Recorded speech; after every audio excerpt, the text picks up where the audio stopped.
Being able to communicate securely is an essential skill in today's digital world, both for our personal lives and at work.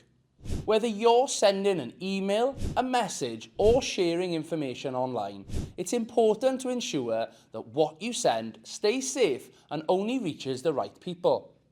This means using secure passwords, recognizing suspicious links, and understanding encryption and privacy settings. Taking these steps help protect sensitive data and keeps your communications confidential.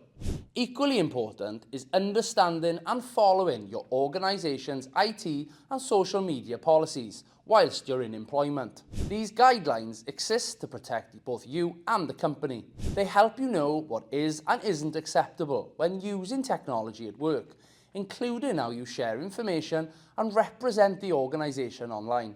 By conforming to these policies, you're playing your part in keeping data secure, preventing cyber threats and maintaining a professional online presence.